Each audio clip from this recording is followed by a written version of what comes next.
जगाला युद्ध नको तर बुद्ध हवा असं तर आपण नेहमीच म्हणत आलो असलो तरी सध्या काही देशात घडणाऱ्या युद्धजन्य परिस्थितीमुळे जगाला बुद्ध नाही तर खरं युद्धच हवं आहे का हा प्रश्न पडतो.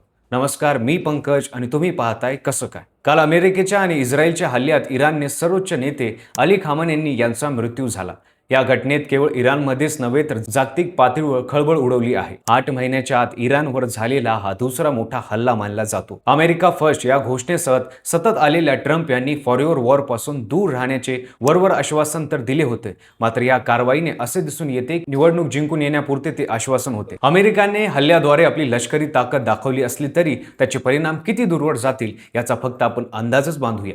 84 वर्षीय खामेनी हे गेल्या अनेक दशकांपासून इराणच्या राजकारणाचे केंद्रबिंदू होते. इराणमधील धार्मिक सत्ता केंद्र आणि पॅरामिलिटरी रिव्होल्युशनरी गार्ड या दोन प्रमुख शक्तीचे अंतिम नेतृत्व त्यांच्या हातात होते. देशातील परराष्ट्र धोरण असो, अणुकार्यक्रम असो किंवा अंतर्गत धोरणे, अंतिम निर्णय त्यांचाच असे. त्यामुळे त्यांच्या मृत्यूनंतर निर्माण होणारी पोकळी ही केवळ राजकीय नसून व्यवस्थापक आहे. त्यांचा स्पष्ट उत्तराधिकारी जाहीर नसल्यामुळे सत्ता संघर्षाची शक्यता अधिक तीव्र झाली आहे. तेहरानमध्ये ही बातमी पसरताच नागरिक रस्त्यावर उतरले. कोणी शिट्ट्या वाजवल्या, कोणी जल्लोष केला, अनेकांनी दीर्घकाळ चाललेला निर्बंध आणि राजकीय दडपशाहीमुळे नाराजगी व्यक्त केली. त्यांच्यासाठी ही बदलाची शक्यता वाटणारा क्षण होता.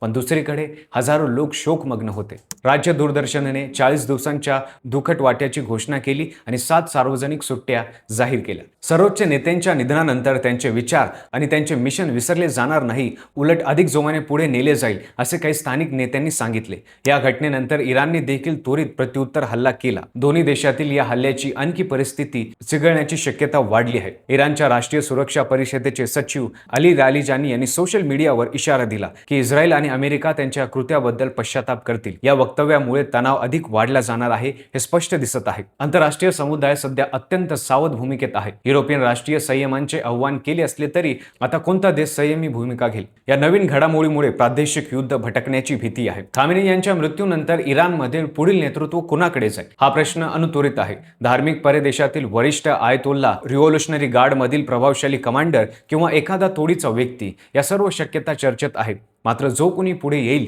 त्याच्यासमोर प्रचंड आव्हान असतील. आर्थिक निर्बंध, आंतरराष्ट्रीय दबाव, अंतर्गत असंतोष आणि असभ्य लष्करी संघर्ष.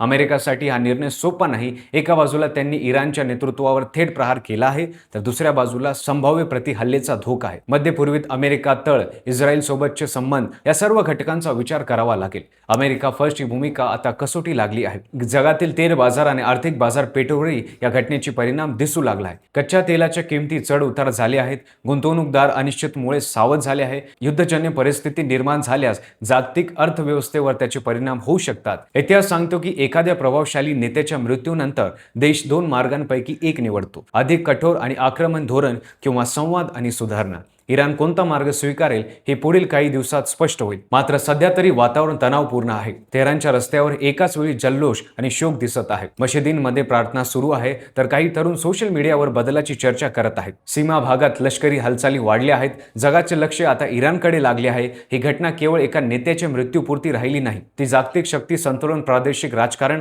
आणि लाखो असामान्य नागरिकांच्या भविष्याशी निगडीत आहे. पुढील काही आठवडे आणि महिने निर्णायक ठरणार आहेत. संघर्षाच्या ठिकाणी भटकते ही चर्चा करून नवीन मार्ग निघेल यावर कदाचित जगाचे भवितव्य अवलंबून असेल.